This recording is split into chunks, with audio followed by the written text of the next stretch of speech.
Bonjour, je suis Isabelle Boutin. Et je suis Mélanie Dufresne. Cherchez-vous la meilleure façon de promouvoir votre livre? Bienvenue au podcast Entrepreneur, la révolution du livre. Votre dose hebdomadaire de nouvelles et d'inspiration pour votre carrière d'auteur.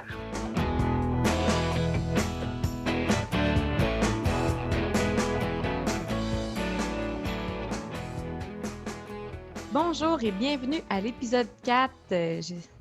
Comment vas-tu, Isabelle, en cette belle journée d'hiver? Ça va super bien, malgré le froid, parce qu'aujourd'hui, au moment où on enregistre l'épisode, il fait un froid polaire pratiquement. Mais non, ça va super bien. Très, très occupée en ce début février.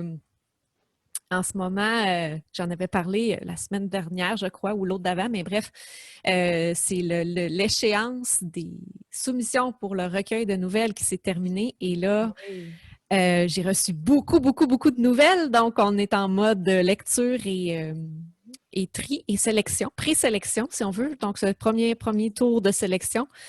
Je travaille fort là-dessus ces temps-ci et j'ai repris l'écriture enfin. Oh oui! Ça a été long parce que je disais oui, je recommence, mais dans le fond, je n'écrivais pas vraiment. Mais là, je peux dire que ça fait vraiment plusieurs jours en ligne que j'écris à tous les jours pour mon prochain roman qui, pour l'instant, a le titre de travail « Drone Alerte ». Donc, à suivre. Le titre restera peut-être pas le même, mais l'histoire ne devrait pas trop changer.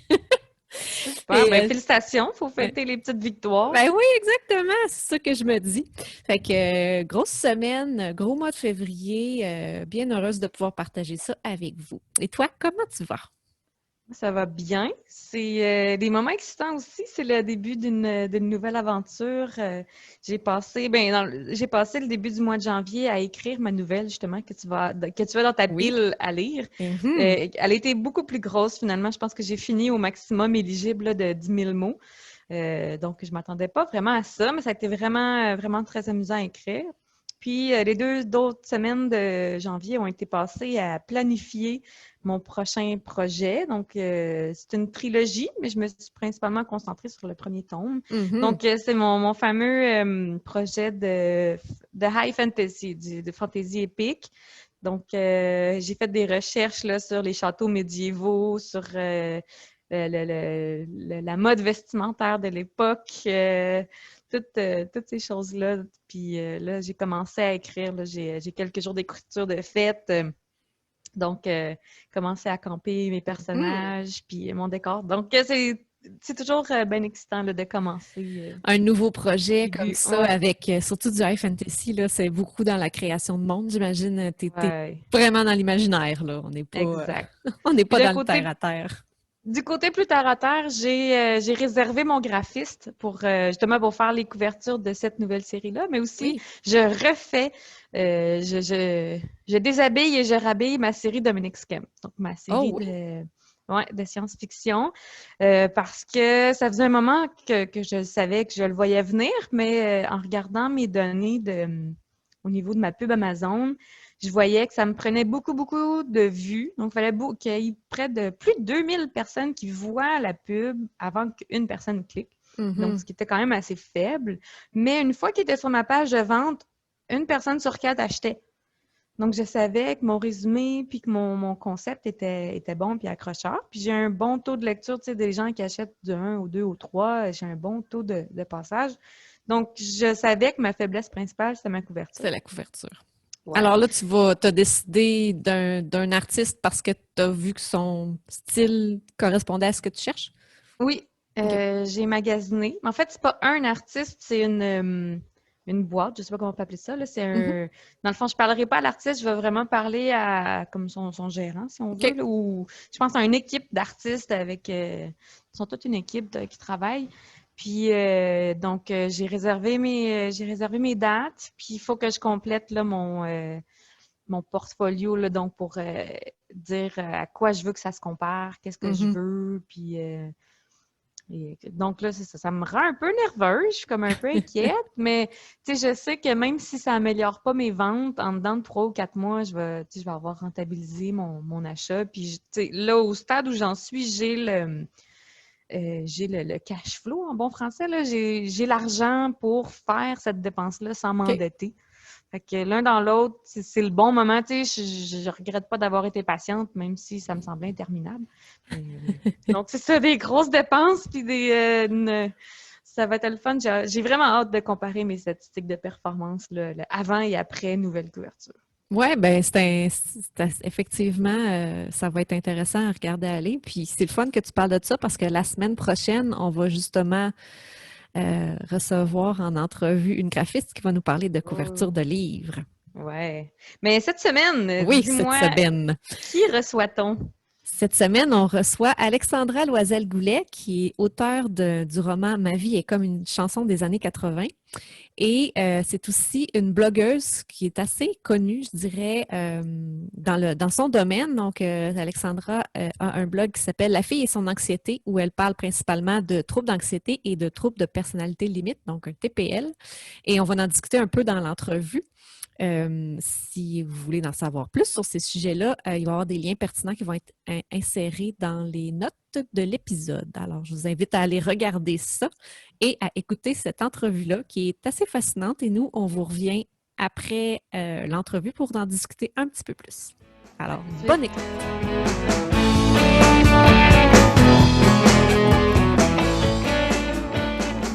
Bonjour Alexandra, comment ça va? Salut, ça va super bien, toi? Ça va très bien aussi. Premièrement, merci d'avoir accepté notre invitation de te joindre à nous pour notre podcast. Et tu es notre première invitée de l'extérieur qu'on reçoit à l'émission. Donc, c'est tout un privilège. Je suis donc bien contente. Écoute, c'est ça, vraiment privilégié. Donc, nous, on se connaît quand même relativement bien, mais pour nos auditeurs qui ne te connaissent pas, est-ce que tu pourrais nous parler un peu de toi, de quel genre de livre tu écris, etc. Dis-nous ce qui te vient en tête. En fait, je vais commencer par dire que j'ai un blog qui s'appelle La fille et son anxiété. Donc, c'est comme ça que j'ai commencé à écrire. J'ai commencé à parler de santé mentale. J'ai commencé à avoir cette mission-là un peu à bout de bras parce que pour moi, c'est hyper important parce que je le vis au quotidien. L'idée d'écrire un livre m'est venue par rapport à ça. Moi, j'étais une fan d'humour. J'ai fait des cours d'écriture à l'École nationale de l'humour. Donc, j'avais le goût de conjuguer du très sérieux avec de l'humour.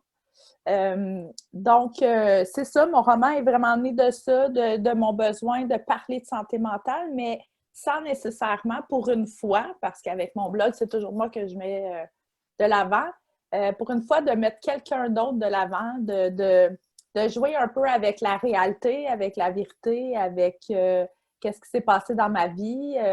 J'avais le goût de faire rire, j'avais le goût de faire réfléchir, j'avais le goût de faire monter des émotions. J'avais le goût qu'on pense que la santé mentale, c'est pas dramatique, que la vie peut être belle quand même, puis qu'il y a une lumière au bout du tunnel. Fait que c'est vraiment ça le but de mon premier roman. Puis ça va être pas mal le but de cette série-là, parce qu'il va y avoir d'autres, une suite à ça, là, dans la même veine. Donc, mon roman, c'est La fille. La fille. La vie est comme une chanson des années 80. Et ça, tu dis, ça aborde les thèmes de la santé mentale, mais avec de l'humour, mais c'est un peu autobiographique, mais en fait, c'est inspiré de toi. Le personnage est inspiré de toi? Oui, le personnage est inspiré de moi. Mais en fait, il y a plein de choses que le personnage vit que moi, j'ai pas vécu. En fait, c'est romancé. Exact. J'ai extrapolé des choses. J'ai aussi fait faire des choses à l'héroïne que moi, j'aurais aimé faire, que j'avais en tête, puis que j'ai peut-être pas osé ou que ça dépassait peut-être la limite du bon comportement. Donc, c'est ça, je me suis amusée vraiment beaucoup à conjuguer réalité et fiction, en fait. Donc, c'était un peu thérapeutique aussi en même temps, j'imagine? Tellement! Tellement! Et là, tu parles qu'il va y avoir, que tu as l'intention que ce soit une série, donc il va y avoir une suite. Est-ce que tu travailles sur la suite présentement? Oui! Oui! Oui! OK. Et je ris parce que c'est toi qui me le demandes, Colin. Et parce que pour le plaisir de ceux qui écoutent, en fait, c'est que Isabelle me challenge constamment sur l'écriture de mon deuxième. Oui, avec la pandémie, tout ça, tu sais, j'avais comme mis une pause un peu là-dessus parce que je n'étais pas là-dedans du tout. OK. Mais là, j'ai recommencé vraiment plus intensément à réécrire. Donc, je devrais terminer bientôt. OK. Donc, là, tu es en train de travailler là-dessus. Est-ce que, justement, tu t'es mis en place une espèce de routine d'écriture? Est-ce que tu as un horaire d'écriture ou encore des objectifs que tu te donnes, des échéances pour t'aider à avancer dans tes projets ou tu y vas au gré du jour selon tes envies? Ben, en fait, j'y allais au gré du jour et de mes envies et je me suis rendu OK. compte que ça ne fonctionne pas. OK. Parce que je vais être portée à prioriser souvent les contrats extérieurs, tu sais, les contrats qui ramènent des sous, tu sais, comme immédiatement. Mhm. Puis je laissais plus tomber ça. Fait que là, j'ai décidé de me faire une routine. De vraiment prendre l'écriture comme un... J'ai eu un coaching dernièrement, puis c'est cette personne-là qui m'a comme allumé là-dessus, puis je trouvais ça le fun, de prendre l'écriture comme une récompense. OK. Donc, je fais un travail, et je fais 1 heure d'écriture.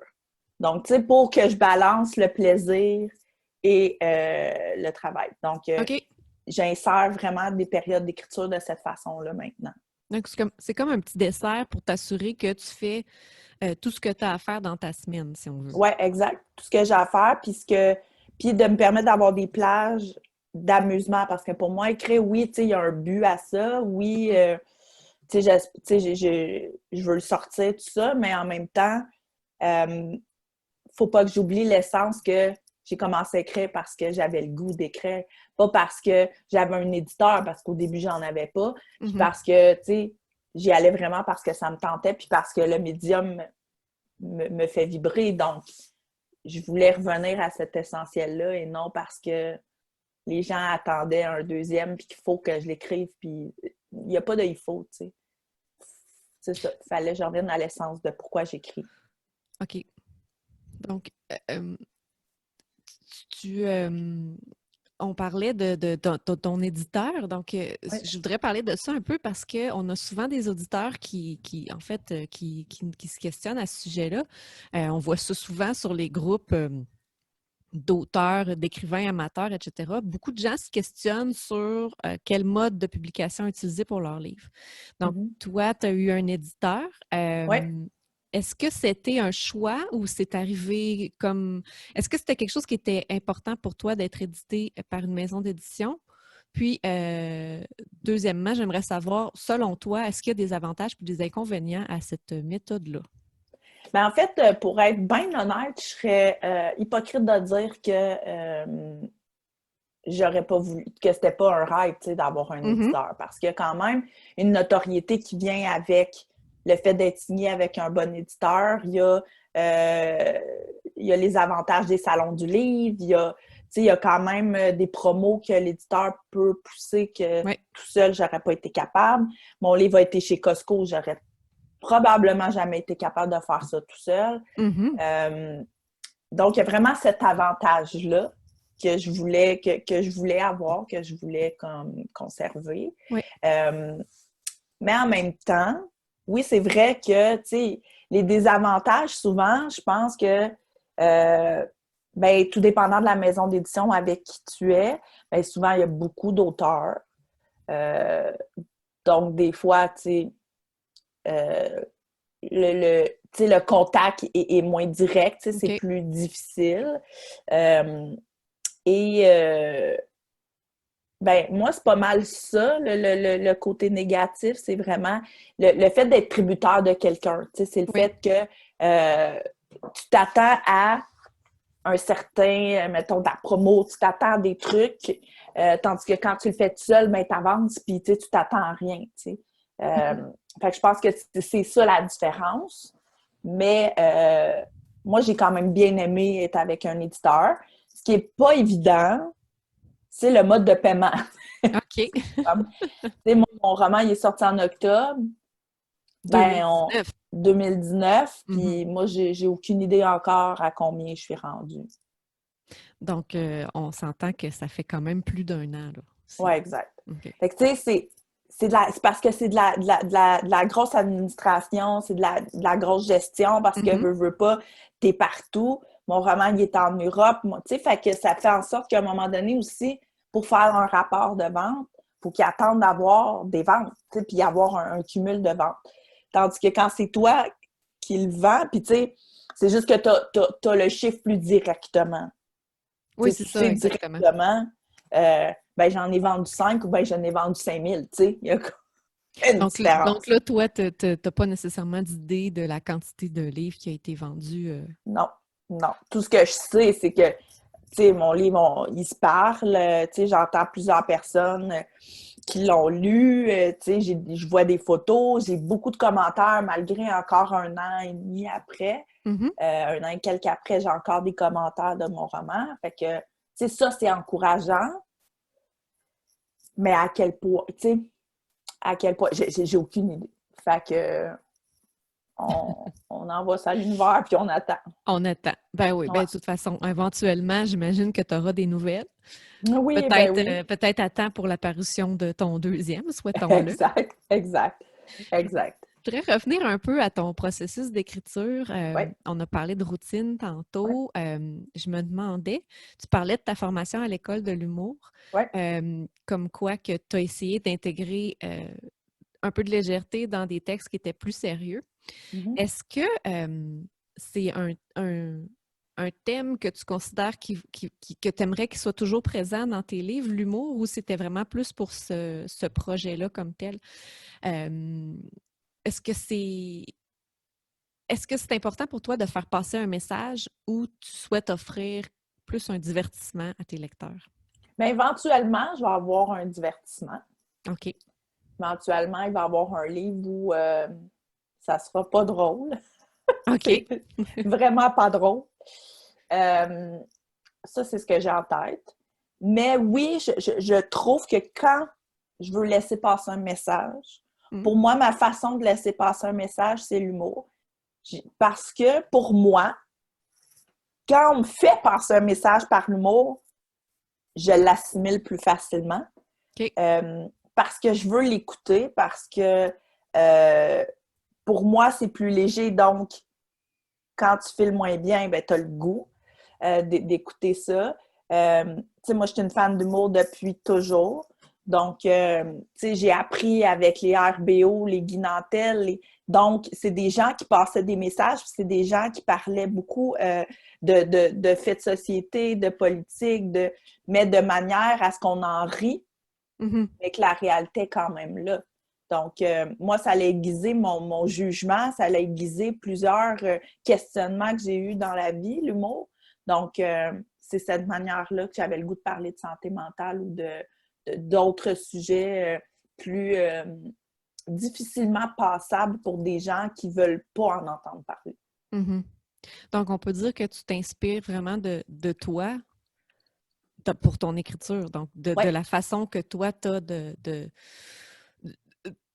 comment je pourrais dire, de consommer un peu aussi ton divertissement parce que exact. tu es une grande fan d'humour, donc Exact.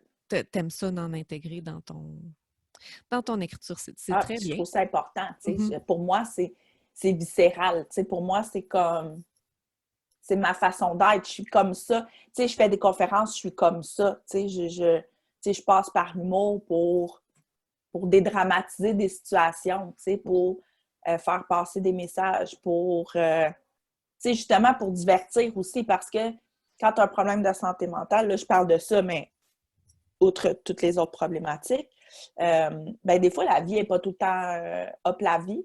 Fait que je trouve ça le fun, justement, de rendre ces moments-là un peu plus hop la vie, pour dire, bon, ben, t'as lu mon livre, t'as appris des choses, t'as compris des choses peut-être sur toi, mais t'as ri. Puis t'as remis le livre sur la tablette, puis t'as fait, hey, j'ai passé un beau moment. Puis des fois, je me dis, ben, il y a des gens que ça fait un bout qui n'ont pas passé de beaux moments, Oui. tu sais. Fait que je trouvais ça le fun que les gens se reconnaissent à quelque part dans une héroïne, mais que cette héroïne-là leur fasse passer un bon moment, comme je dis, et non mon Dieu, je me reconnais, mais Colin, ma vie est donc bien triste.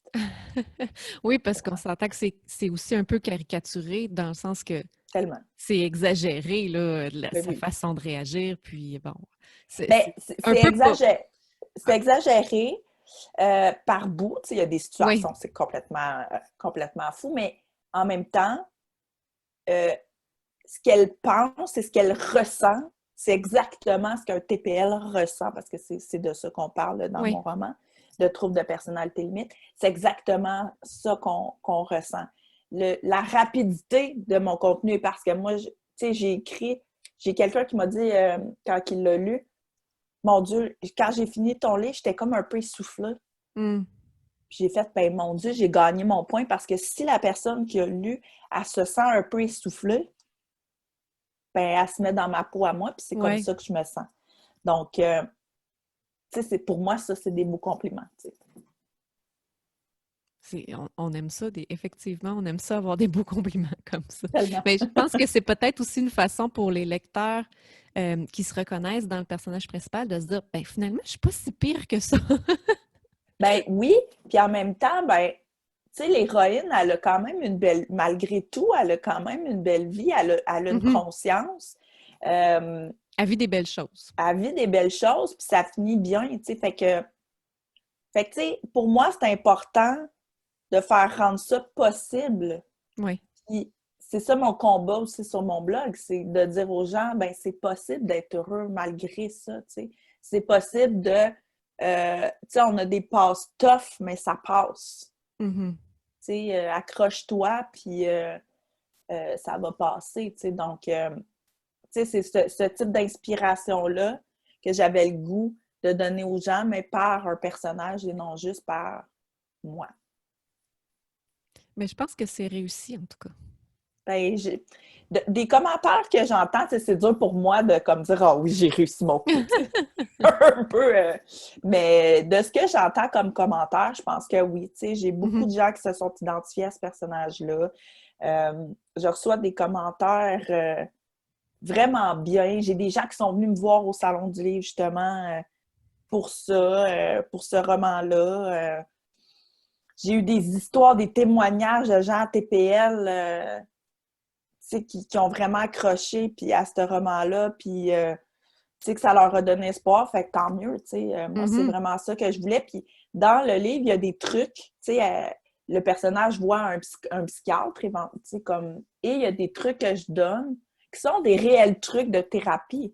Mhm. Donc, je trouvais ça le fun de transmettre un peu des réels trucs aux gens sans leur arriver avec un guide de comment vivre avec le TPL, Ouais, point ouais. 1, point 2, point 3. Pour moi, c'est comme quand je file pas, c'est vraiment pas vers ce type de livre-là que je vais aller. Mhm. Moi, euh, je veux aller dans un univers qui va complètement m'envoyer ailleurs, mais qui va me faire vibrer, tu sais. Fait que c'est un peu ça que j'avais le goût de partager. Super. Euh, donc là, tu as un roman qui a été paru, tu Ouais, travailles sur le deuxième, tu as ouais. aussi un autre projet dont tu parlais qui n'était pas drôle du tout. Qui était pas Euh, drôle du tout. est-ce que là, en ce moment, tu travailles en dehors de l'écriture? Ouais. Est-ce que c'est dans ton intention que l'écriture devienne éventuellement ton occupation principale ou tu penses que ça va toujours rester comme une activité secondaire à un autre emploi? Ben, honnêtement, on m'a déjà posé la question comme en tout cas, un coach m'a posé la question. Tu sais, si Mhm. j'avais le choix dans la vie, ben honnêtement, moi, je ferais que ça. OK. Tu sais, si on me donnait là, une baguette magique pour me dire OK, qu'est-ce que tu veux faire dans la vie? Moi, je serais auteur. Puis, mais tu vois, j'ai d'autres projets qui s'en viennent dans le sens où par rapport à l'écriture, là, j'ai pris un cours à l'INIS en scénarisation de séries web, télé, web. Mhm. Et j'ai repris parce que, bon, avec la pandémie, j'ai pas pu le suivre, Oui. mais j'ai repris à l'École nationale de l'humour aussi le cours d'écriture de sitcom. OK. Donc, mon hiver va être concentré aussi beaucoup là-dessus, sur la scénarisation. Mhm. Donc, who knows, on ne sait pas ce que ça va mener, mais moi, ça, c'est un rêve que je chéris depuis très, très, très longtemps. Donc, j'ai décidé en 2021 que j'allais mettre les actions pour au moins y arriver. Puis, sait-on jamais, peut-être qu'il va y avoir scénariste à côté de mon nom. Peut-être un jour, on verra une de tes séries adaptées à la Mon Dieu, télévision non, ou sur le web. Je la vois tellement dans ma tête. C'est ça, l'affaire, c'est que j'en ai une série dans ma tête. Mm-hmm. Puis, elle me hante depuis un bout. Fait que, ouais, ça serait vraiment un objectif. Ben, on va te le souhaiter, puis peut-être on pourra te réinviter au podcast l'année prochaine, puis tu auras des choses fabuleuses à nous annoncer. On ne sait jamais. Ben, on ne sait jamais, mais en même temps, je vais dire que oui. Parfait, on va mettre ça à notre agenda. Je vais revenir sur ton livre Ma vie est comme une année, une chanson des années 80. Ouais. Je voulais tout dire en même temps, puis ça a mal sorti. Donc, on parlait tantôt de promotion versus la maison d'édition. Ouais.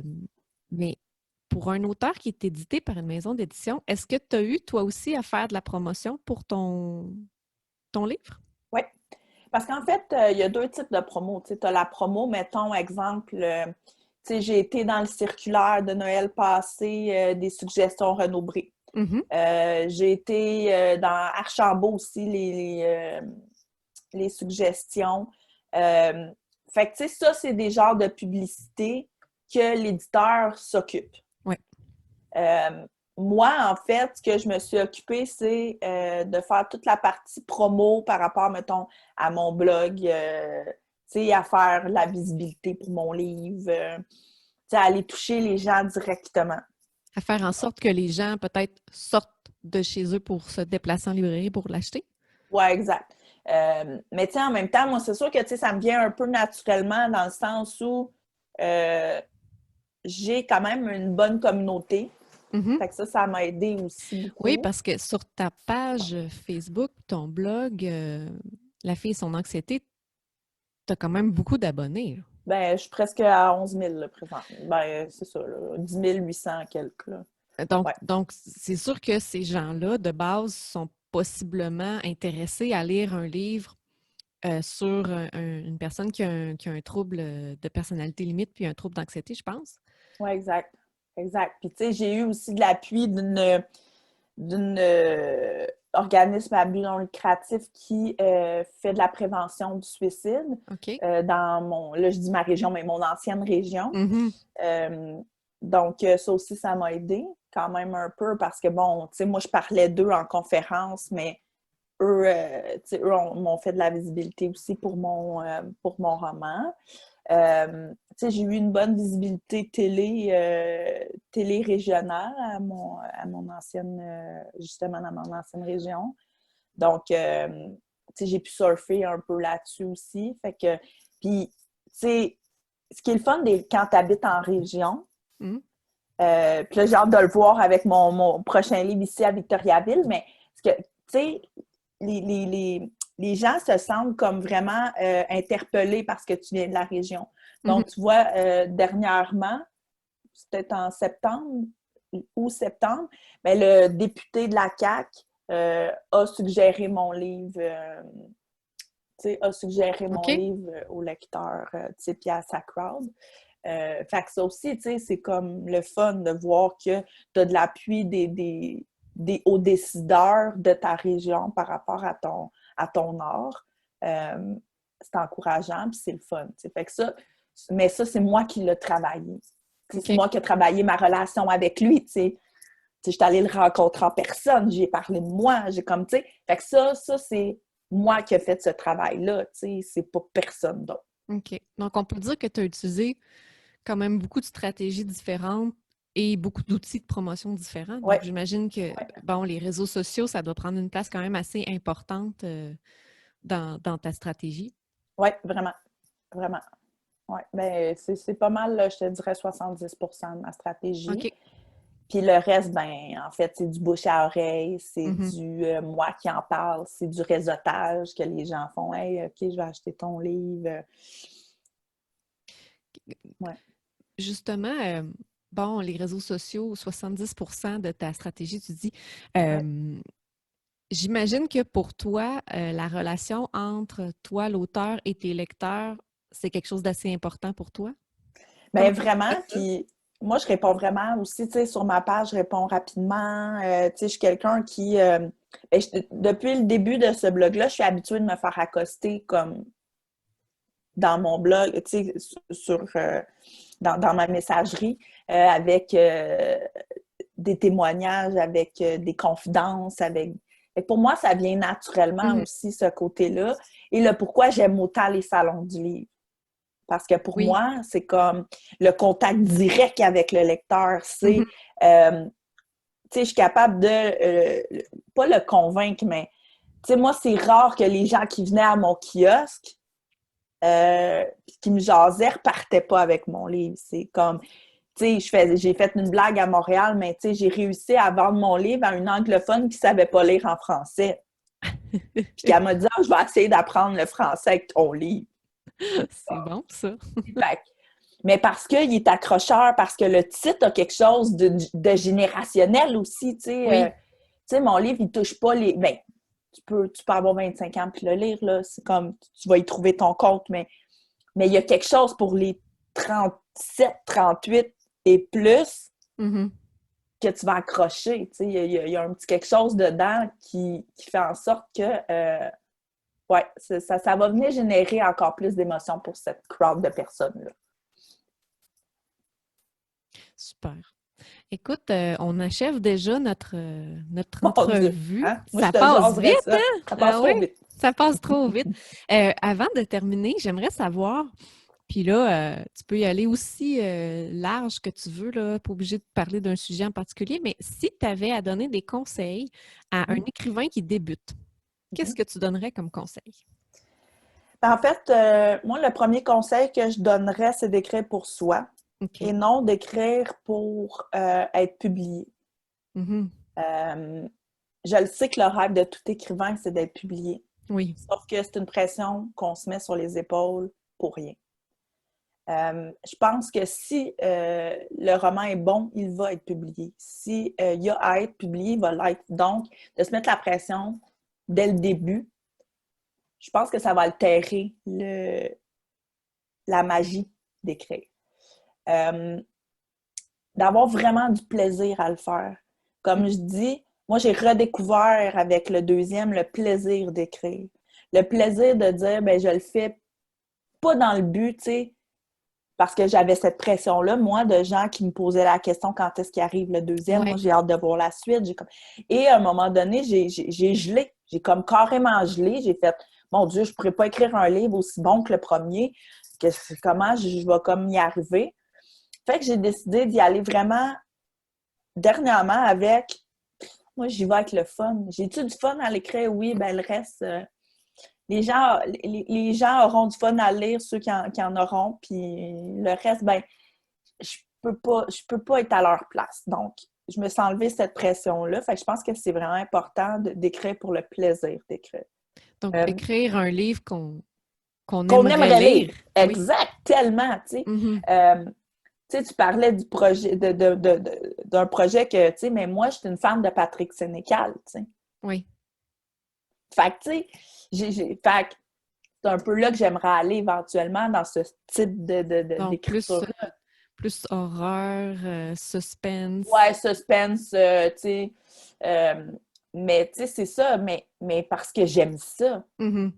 Tu sais, Pas parce qu'il y a un marché pas parce populaire qu'il y a un pour ça. marché. J'écrirai pas sur la philosophie, même s'il y a un marché, ça m'intéresse pas. Mhm.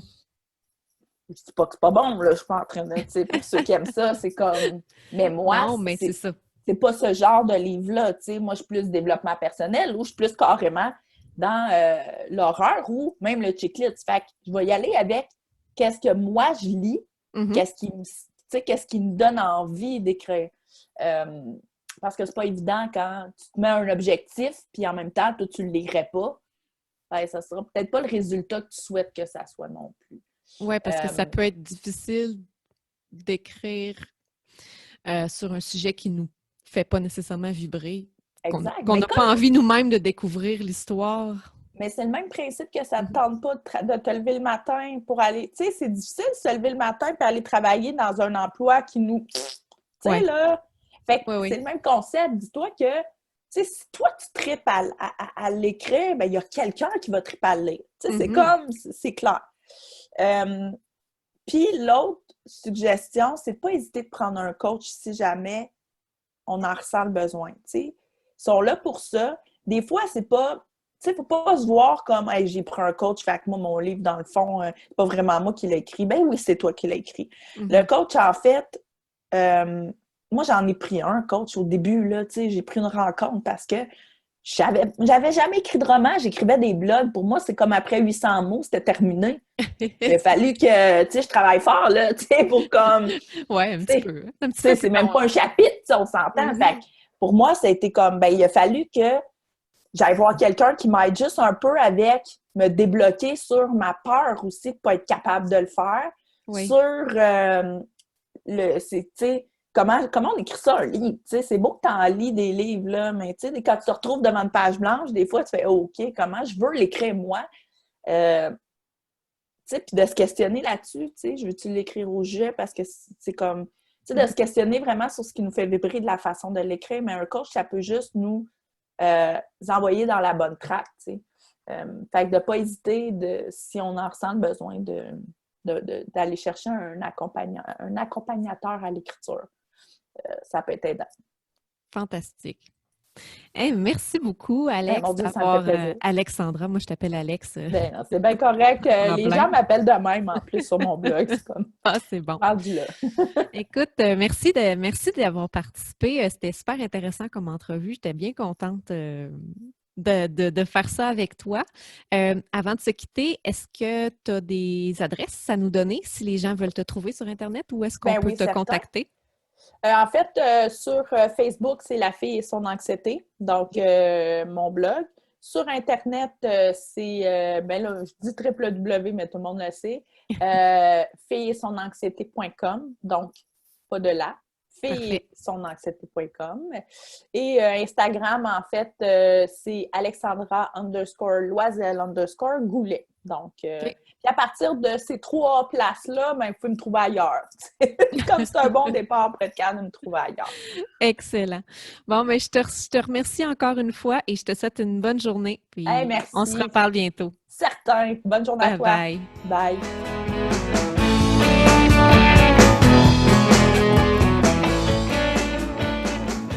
C'était vraiment une belle entrevue, Isabelle. Puis je voudrais dire merci à Alexandra d'avoir pris le temps de venir te rencontrer pour qu'on puisse l'écouter, partager tout le monde ensemble son retour d'expérience. Effectivement. Qu'est-ce qui t'a le plus marqué de cette entrevue-là? Bien, plein de choses. Écoute, je trouve ça le fun parce que moi, j'ai pas vécu la même chose qu'elle a vécu, elle, pour l'apparition de son livre. C'est bon, si on compare l'édition traditionnelle versus l'auto-édition. Mais une affaire qui m'a bien fait rire, c'est par rapport au rapport de vente, les paiements des redevances, qu'elle disait, tu sais, elle dit, ça fait plus qu'1 an que mon livre est sorti, puis j'ai aucune nouvelle encore de combien j'ai vendu. Bien, je voulais mentionner que l'entrevue avec Alexandra, je l'ai fait au mois de décembre, donc ça fait quand même 2 mois de ça presque.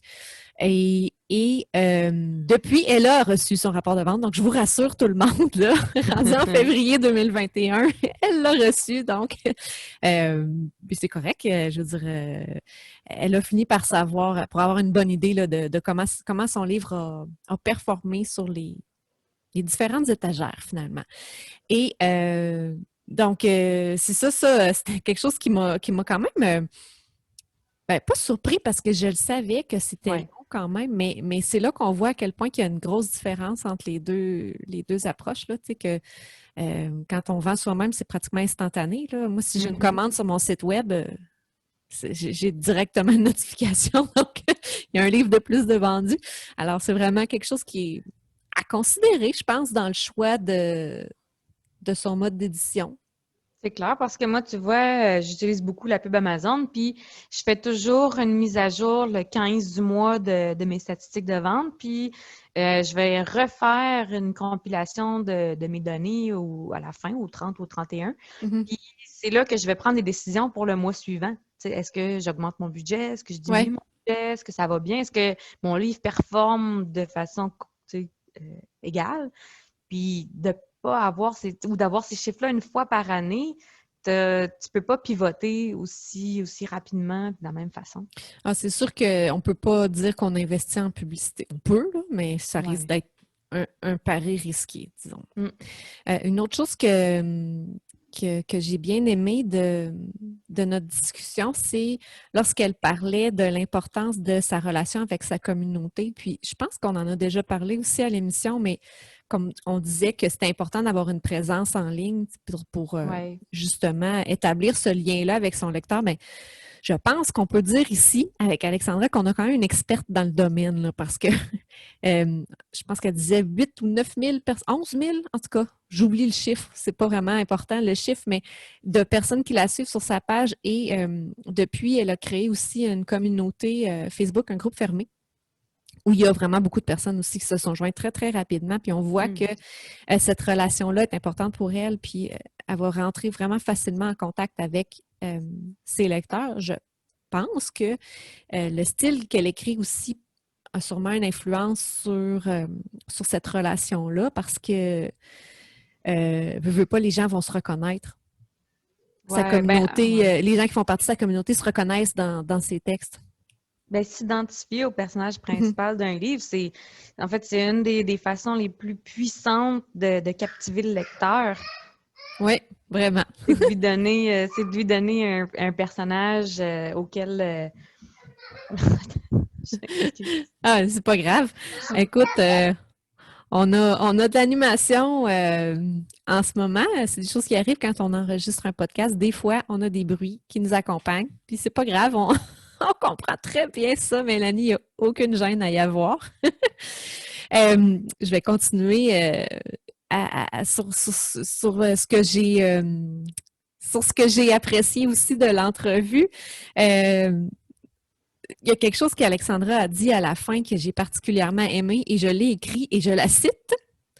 Elle recommande aux écrivains d'écrire pour soi parce que se mettre la pression d'être publié, ça altère le plaisir d'écrire. Qu'est-ce que tu en penses, Mélanie? Est-ce que la pression de se donner des échéances ou de satisfaire un genre précis ou une demande précise du marché, est-ce que tu penses que ça peut altérer le plaisir de l'écriture? Je pense que ça dépend de ton type de personnalité. OK. Puis ça dépend de tes attentes. Mais oui, définitivement, ça peut avoir des gros impacts. Moi, personnellement, je lis un genre qui est très, très commercial, là. Donc la fantaisie urbaine, on va se le dire bien honnêtement, c'est assez populaire. Puis il y a beaucoup d'auteurs très connus qui écrivent là-dedans. Donc c'est le genre d'histoire que j'aime lire, c'est le genre d'histoire que j'avais envie d'écrire. Donc, de dire, je vais me conformer au genre, au marché, mais pour moi, c'est pas un gros compromis. Par contre, c'est sûr que tu veux quand même rester original, là. Tu veux pas faire une pâle imitation de ce qui a déjà été Ouais. fait. Fait que je pense que la pression, elle peut peut-être venir de là, d'essayer de réinventer la roue alors que la roue, elle a déjà été faite dans toutes les itérations possibles. Au niveau des dates, des délais, je me mets des délais quand même assez serrés, mais je me mets toujours une zone tampon. Fait que, puis plus mon processus se raffine, plus j'ai une bonne compréhension de ma production puis de mon rythme. Donc, tu vois, là, récemment, j'ai refait là, l'année 2020, fin 2021 puis 2022, j'ai aéré mon planning après avoir écouté une vidéo YouTube d'une pro de la planification, si on veut, là, qui se spécialise vraiment pour les écrivains. J'ai aéré un petit peu en prenant en compte justement là, les vacances de Noël, les vacances d'été, de me dire que c'est... oui, je peux dire que je vais bloquer du temps pour écrire quand même, mais il y a trop de risques que ça se déraille. Donc, je suis mieux de carrément faire comme si ces semaines-là n'existaient pas dans mon plan. Puis que c'est plus sécuritaire parce que pour la première fois depuis que je suis publiée, j'avais des dates où est-ce que je me disais si je mets une précommande là, est-ce que je vais y arriver? Ouais. Donc, puis ça m'était pas arrivé depuis, genre en 1 an et demi. Ça m'était jamais arrivé d'avoir même à me poser la question, là. J'ai toujours eu 6 mois d'avance entre ce que je produis en ce moment puis ce que je publie. Donc c'est ça, garder le plaisir, pour moi, Pour l'instant, la question s'est jamais posée, là. Le plaisir OK. est toujours été là. Je t'avoue que la nouvelle que j'ai écrite pour le recueil, c'était comme la première fois que j'avais un thème imposé. Puis j'ai Oui. eu quelques frissons je dirais pas d'horreur, là, mais C'était plus d'anticipation. difficile? Oui, j'avais comme un stress de performance parce que là, je savais qu'il fallait que je l'écrive avant de commencer mon nouveau projet. Fait que je savais que je serais prête pour le délai. Je savais que je serais prête pour le 1er février, mais il fallait que je le place entre mes deux projets. Puis c'était. Donc, il fallait que je fasse mon plan, que je l'écrive quand même rapidement. Puis c'était un thème imposé. Puis dans ma carrière d'auteur publié, je m'en suis jamais vraiment imposé de thème. J'ai toujours vraiment suivi les histoires qui me venaient du cœur ou qui étaient mes idées propres. Oui. Mais Donc est-ce là, que ça l'a altéré ton plaisir d'écrire la nouvelle? le début, oui. Je OK. pense que oui. Parce que j'avais beaucoup d'anticipation jusqu'à ce que j'en discute avec mon conjoint qui prend beaucoup de place dans mon processus d'écriture. J'en ai parlé avec lui pour me rendre compte que j'avais négligé une partie du développement de mes personnages. Fait qu'à partir du moment où je me suis rendu compte que j'avais sauté une étape que je fais d'habitude toujours, ben là, tout d'un coup, tout faisait C'était beaucoup plus plus de facile. sens. OK. Ouais, puis là, j'ai débloqué, puis j'étais capable d'écrire mon histoire. Puis justement, l'histoire a quasiment doublé là, de nombre de mots. Donc, je pense que c'est peut-être plus ça, tu sais, quand on frappe un nœud, tu sais, ou le fameux syndrome de la page blanche, là, c'est juste qu'on faut retourner en arrière un peu, là, puis trouver où est-ce qu'on a sauté des étapes, où est-ce qu'on s'est emmêlé les pinceaux, là. OK. Puis toi, est-ce qu'il y avait quelque chose d'autre sur lequel tu avais envie de revenir suite à l'entrevue? Mais j'ai trouvé ça le fun qu'elle parle du syndrome de l'imposteur. Oui. Parce que on sait qu'il y a quand même beaucoup d'auteurs qui le vivent. Puis j'avoue que j'ai tendance à dire que non, je le vis pas. Mais d'un autre côté, à toutes les fois que ma fille dit à un étranger, ma maman, moi, elle est écrivaine. À toutes les fois, je le dis-le pas. Tu sais, je me sens pas Donc, légitime. il est là. Il est Oui. là. Ouais. Ah oui, je me sens pas légitime de revendiquer le titre d'auteur ou d'écrivaine. Puis pourtant, je veux dire, j'ai déjà 4, bientôt 5 livres de publiés, une anthologie, puis tu sais, ça fait plus qu'1 an que je fais ça. Pourquoi je me donne pas le droit de le revendiquer? Donc, puis ça fait 2 fois qu'elle me fait le coup en plus, chez le dentiste et au parc avec les voisins. Donc, puis j'imagine qu'elle va encore me le faire. Mais c'est ça, là, le syndrome de l'imposteur, j'avoue qu'il est traître, parce que même quand tu penses ne pas le vivre, j'ai l'impression que tu en as quand même une certaine dose. Toi, est-ce que c'est quelque chose que tu as dû faire face? Ouais, c'est sûr que cette appellation-là aussi, que ma mère, elle écrit des livres, là, ouais. Moi aussi, j'ai déjà eu cette... ouais. Ah ben oui, c'est vrai. Mais c'est pas tant... quand mes enfants le disent, je trouve ça mignon, là, ça me dérange pas tant. Mais l'autre fois, je parlais avec le père d'une amie de ma grande fille de 13 ans, puis je sais pas pourquoi, c'est venu sur le sujet, puis il dit « Ah oui, l'écrivaine, hein, c'est ça. » Là, j'ai comme fait « Oh! » C'est moi, ça. Pour vrai, c'est moi, ça. Fait que non, effectivement, je pense que c'est peut-être pas tout à fait assumé, mais ça n'empêche pas le fait que j'adore ce que je fais. Même si, des fois, je vais plus dire, ben moi, j'écris. C'est comme une façon d'amenuiser le terme, je sais pas. C'est un loisir. Ça en fait oui. passer pour un loisir. C'est ça, effectivement, mais pourtant, en tout cas, c'est ça. Mais oui, effectivement, c'était bien qu'elle aborde ce... Puis par la suite, des choses aussi qu'elle parle de son coach, qu'elle a consulté un coach. Parce que ça, j'avoue, moi, j'ai couru après, j'avais pas de moyens financiers, donc j'essayais de trouver du mentorat.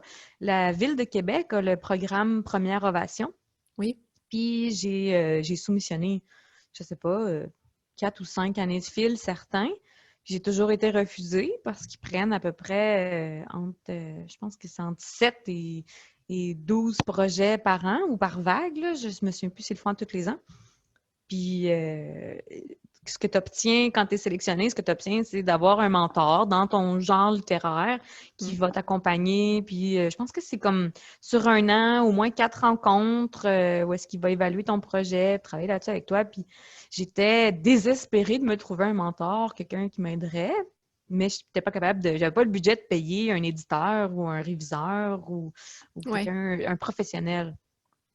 Fait que je dirais que j'aurais aimé être dans la position où elle était, là, tu sais, de dire de consulter un professionnel, tu sais, Mhm. qui peut vraiment t'aider. Puis je pense que si quelqu'un est dans la position où est-ce qu'il est capable de le faire, ben c'est une belle opportunité à pas passer. Il Ouais. faut avoir l'humilité de consulter. Je pense que des fois, ça n'a pas nécessairement besoin d'être une relation à long terme non plus, parce que je Mhm. pense que pour certaines personnes, une seule rencontre, ça va être assez pour allumer ce qui a besoin d'être allumé, puis débloquer ce qui a besoin d'être débloqué. Fait que ouais, c'est une avenue qui peut être intéressante à aborder. J'avoue que j'ai déjà pensé aussi d'offrir du coaching. C'est sûr qu'encore là, bon, le syndrome d'imposteur, tu Ouais, dis, qui suis? ouais, c'est ça, j'ai pas encore, peut-être pas assez de galons sur les épaules pour revendiquer le titre de coach. Mais c'est sûr que je pense qu'on passe tellement d'heures à parfaire nos habiletés qu'un jour, j'aimerais vraiment donner au suivant à ce niveau-là aussi, là, de pouvoir encadrer puis aider quelqu'un, l'aider à avancer, puis lui donner un peu plus de repères que ce que moi-même j'ai eu. Hmm. C'est des très belles paroles. Ben, je te souhaite d'y arriver un jour. Ben, je pense que tout le monde a quelque chose à apporter aux autres. Mhm. De là à dire je suis coach littéraire ou juste d'offrir de l'aide à ceux qui en ont besoin sur des groupes ou en discutant comme ça, ben c'est toujours positif. Et je pense que n'importe quel auteur a quelque chose à apporter aux autres. Et d'ailleurs, c'est ce qu'on essaye aussi de faire un peu par le biais de ce podcast-là avec les entrevues, c'est d'avoir les façons de faire différentes de chaque participant qui va venir. Puis ça, en tout cas, moi, ça m'inspire grandement. Je sors tout le temps de chaque entrevue très inspirée pour la suite des choses. Alors, ben, je pense que c'est ce qui met fin à notre émission aujourd'hui. Oui, La semaine c'était très prochaine, intéressant. oui, effectivement, très intéressant. La semaine prochaine, on reçoit, comme je l'ai dit, Evelyne Labelle, qui est une graphiste qui va nous parler de couverture de livres. Alors, ça va être le moment de prendre des notes pour ceux qui ont Ouais. l'intention d'auto-éditer un livre dans les prochains mois. Donc, Evelyne va vous apporter plein de trucs super intéressants à ce Et sujet-là. si je me trompe pas, la semaine prochaine, quand on va se parler, je vais avoir survécu à mon prochain Oui, lancement. Donc, effectivement. Alors, on envoie plein de doses de bonheur et de succès à Mélanie pour le lancement de L'ennemi du Windigo, qui ouais, puis je paraîtra le pourrais. 11. Ben, c'est Ouais, cette semaine, ça, mais ouais, quand on va à la exact. prochaine épisode, ce sera derrière nous déjà. C'est ça. On pourra faire un petit topo là, des plus et des moins. Super. Partager l'expérience. Parfait. Bon, ben, bonne semaine tout le monde, puis on se À reparle à toi la semaine aussi. prochaine. À Bye! bientôt!